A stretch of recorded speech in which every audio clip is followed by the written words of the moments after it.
I doubt that I need to identify the skyline behind me. It's the familiar New York City, probably one of the most important cities in the world. What we are looking at is the familiar Manhattan Island, and I'm very interested in it because in the heart of the Manhattan Island, a miracle took place back in 1857. It was at the corner of Fulton Street and William Street. It was specifically the North Dutch Reformed Church, and they had recently invited a man to help them. He was under 40 years of age by the name of Jeremiah Calvin Lamphere, a very pleasant and energetic man, warm and friendly, and they asked him to become their city missionary. They gave him a handful of tracts and allowed him to go down through the narrow streets around Fulton Street and hand these tracts out and see if he could get people to talk to him about Christ. The man started his job on the 1st of July, and before a couple of months had passed, he made two very clear observations. Number one, he noticed that all the businessmen of the city left their office at 12 o'clock, and they were out on the streets from 12 until 1 o'clock, some of them eating their lunch while they walked. The other observation he made was that there were teeming thousands of people in his parish. And if he had 10,000 lives to invest, it wasn't going to be enough to be able to reach all of these people. And so I think, sensitive to the Spirit, he decided to try and yoke these two observations together. He wanted the businessmen to come and hold a meeting, a layman's meeting, and hold it over beside the church in the annex building next door to it on the 3rd floor, where there was a small meeting room. He invited them to come on a Wednesday at 12 o'clock, and they would minister to one another. They would be allowed to lead in a song or in a prayer, or they would be allowed to give a testimony or a word of exhortation. They would not be allowed to monopolize time more than 5 minutes, because some businessmen would only have 10 or 15 minutes maximum in the room. And if they wanted a chance to participate, they ought to be given that chance. There's no way of knowing how his spirits must have sagged when at 12 o'clock on the 23rd of September, nobody turned up to his meeting. He decided that he'd spend the time in prayer, so he got down on his knees and he started praying. And at 12:30, he heard the first sound of footsteps on the stairway. By the time it came 1 o'clock and the meeting was over, there were 6 of them that had met together. And they were so encouraged at what went on, they decided to meet on the following Wednesday. What happened then is really a matter of record. On that following Wednesday, there were 20 people that came to the meeting. And on the following Wednesday, the 7th of October, there were 40 of them that came to the meeting, and they had to make 2 more decisions. The space that they were meeting in on the 3rd floor of the annex was not large enough. They had to go down to the 2nd floor to get a larger room. Second thing they noticed was that the time wasn't long enough for the number of people that wanted to participate in the service. And so they decided they'd meet on a daily basis. They met the next day, Thursday, and on Friday, and on the following Monday, and the crowd started increasing. And by the following Tuesday, the 14th of October, there were 100 people that stood in pouring rain trying to get into that little annex building and have their meeting and meet for prayer. By the end of the first month, the religious periodical started notifying people about the phenomenon that took place on Fulton Street. That brought people from surrounding communities to observe and to participate. By the end of the second month, they started conducting prayer meetings in other areas around New York City. By the end of the third month, the secular papers got a hold of the information. By the end of the fourth month, the entire facility at Fulton Street was crowded out. They had moved down 1 block to John Street, and that John Street Methodist Church was crowded out. There were 150 meetings being held daily in Manhattan and in Brooklyn. And by the time 6 months had passed, there were 10,000 businessmen that were meeting for prayer daily. This phenomenon attracted the attention of other cities. The first city that tried to capture the same spirit was Philadelphia. They started at a church on 4th Street, found out that was too small. They then went to a larger hall and had to grow beyond that. Theaters started opening their doors to let them in at 12 o'clock, and businesses started closing down and opening their facilities to accommodate the number of people that were trying to get into the buildings. Then it went from there to Cincinnati. From Cincinnati it moved to Boston, then to Baltimore, then to Washington, Richmond, Charleston, Savannah, Mobile, New Orleans, Vicksburg, Memphis, St. Louis, Pittsburgh, Chicago. Eventually it hit nearly every city in the United States.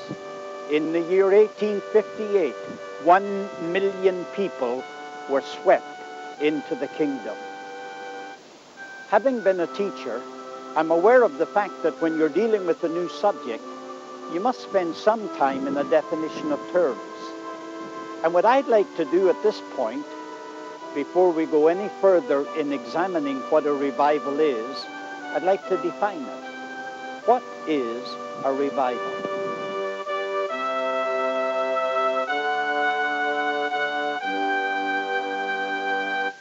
Revival is the sovereign, sudden, selective, sensational operation of the Spirit of God. It descends amid prayer, produces purity, and reaches the perishing. Let me tell you why I selected those words for a definition. We begin with, it is sovereign. There is nothing that man can do to pull it down or to pump it up. Books by good men have been written on how to have a revival. Godly, dedicated people have put the principles into practice, but never experienced the revival. Revival is alone in God's sovereign will. The great Scottish divine Alexander White, who was touched by the revival in Aberdeen in 1859, said that there is a mystery about revivals. God's sovereignty is in them. I think Jesus put it more succinctly than that when he spoke to Nicodemus. He said, the wind bloweth where it listeth. It is sovereign. It is sudden. It is possible that a man can go with a burden of sin and endure it for a long time. But during a revival, there comes a moment when it is unbearable. Can you imagine a dignified, well-dressed woman in the middle of the city, in the middle of the block, in the middle of the street, in the middle of the day, suddenly fall on her knees and cry from the agony of her heart, "Oh God, have mercy upon me." And when astonished people stand to watch what is happening, she turns to them and appeals, "Can any of you lead me to Christ?" It is that suddenly that revival comes to the soul.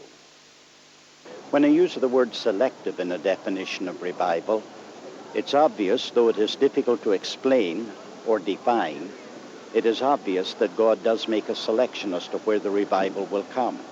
The peoples of the United States, the 4 countries of Great Britain, Sweden, some of places in Europe were touched by the revival. But what about the people that lived in Asia? It's obvious that there is a selection. And I think that selection comes in areas that are cultural, that are geographical, and they're evangelical. When I use the word cultural, I'm here to illustrate my point at the marketplace in Great Yarmouth. Great Yarmouth is one of the fishing villages on the east seaboard of England next to the North Sea. It happens that in March of 1921, a man by the name of Douglas Brown was preaching in a town that's about 10 miles south of here, known as Lowestoft, and a revival broke out. On the 5th of June in 1921, that revival came to the Park Street Baptist Church here in Great Yarmouth. But it must be distinguished from an event that happened 4 months later. It was the herring season, and men came down from the northeast coast of Scotland and from all over the eastern seaboard of this country, and they came here for the herring fishing. Among those people that came down with the fishermen was a man by the name of Jock Troop. He was a rough and a rugged ex-Navy man. And he came down here to go out, and when they came back at the end of the week with their catch, the girls would gut the fish and prepare them for packaging. And then in the afternoon of that Saturday, they would go around Great Yarmouth here and do shopping. But in the evening, they would all assemble here at this marketplace. It was the last Saturday in October, 9 o'clock at night, when these stalls were closing up, that Jock decided that he would use the advantage of trying to reach the people that were around here. He had a powerful voice, and he raised his voice standing on one of the stalls from Isaiah 63, verse 1. Who is this that cometh from Edom with dyed garments from Bozrah? And he spoke on the man of Bozrah that is mighty to save. There was another strong, sturdy fisherman who was standing in the crowd listening to Jock preaching. And when he heard some words coming from Jock's mouth, he suddenly fell to the ground. He was taken in a trance. He later became a Methodist minister, and he testified to the authenticity of his experience. He said that when he regained his consciousness, he elevated himself from the floor on which he was lying. He looked around this marketplace, and the entire place looked like a battlefield. There were fishermen that had been slain by the Spirit lying on the ground all over this marketplace.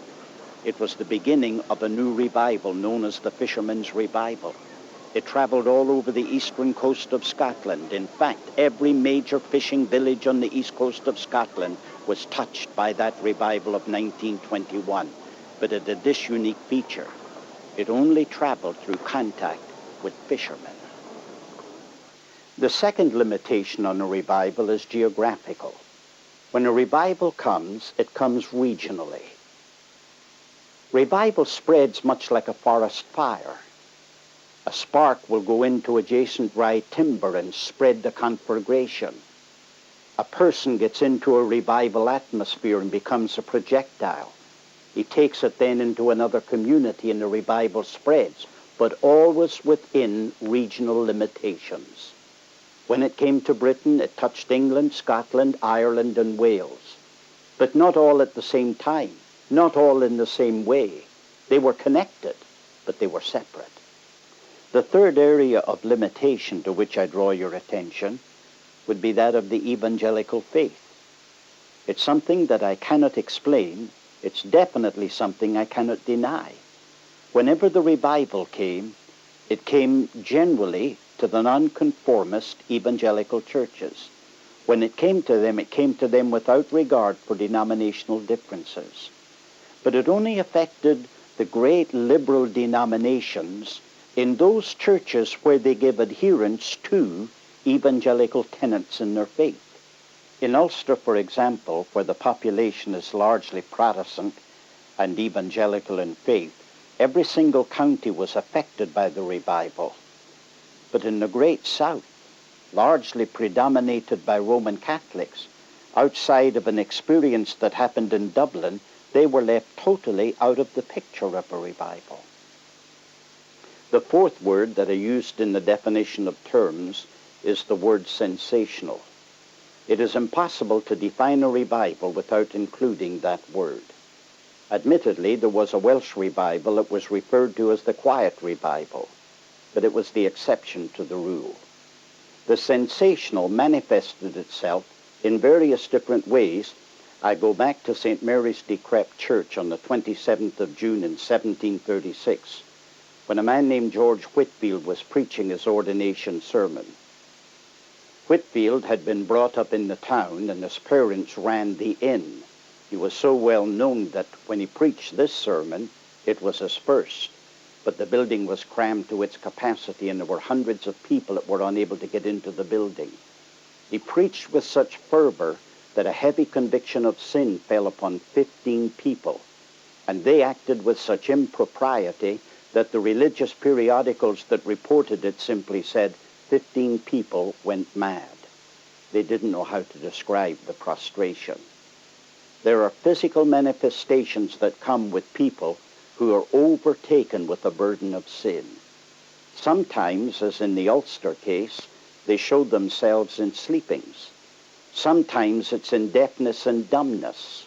In Wales, it was in expressions of songs of rapturous joy. But usually in a revival, there are some forms of prostrations. Noises also are often heard during revival meetings. I give you an illustration of South Africa, where a group of people were conducting a youth meeting. A young polyglot girl had gotten up and had testified to what Christ meant to her there and then, and a holy hush fell upon the audience. Then they heard the distant sound of a coming train.